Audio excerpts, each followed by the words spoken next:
The primaries are meant for the parties to allow them to whittle down their candidates, but with only 15 Democrats and 16 Republicans running for senator, some believe that there may be a low voter turnout in this election. We're only going to drop one, obviously, but I still think there's going to be a pretty good turnout, in this election. Obviously, there's good races on both sides of the fence. On the Democratic side, obviously the Congresswoman, who's very popular, she's running against Carla Dizon, so I'm sure that's going to bring out a lot of people.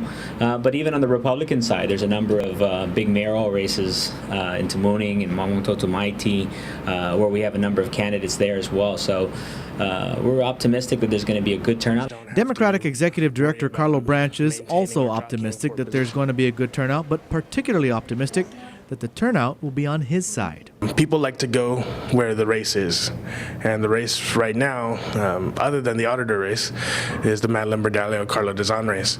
So with Republicans pretty much having nearly nothing to vote for except for a few mayoral races, I think you'll see a high turnout on the Democratic side.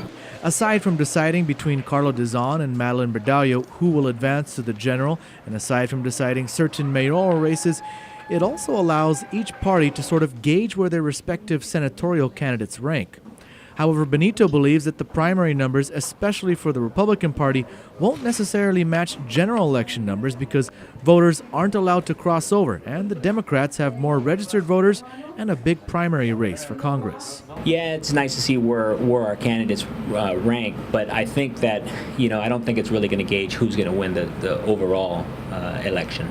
It will also allow Republicans to eliminate one of their candidates for senator. But why even have a senatorial race for the Democrats' side with only 15 running? It's a good test run to make sure that things are working in the right places. We have people in all the right villages. All the leaders are communicating together. And it gives us time to hone our message so that senators don't have to worry about maintaining or jockeying for position. They're at least knowing that the only real number that's going to count is the one going into the general election.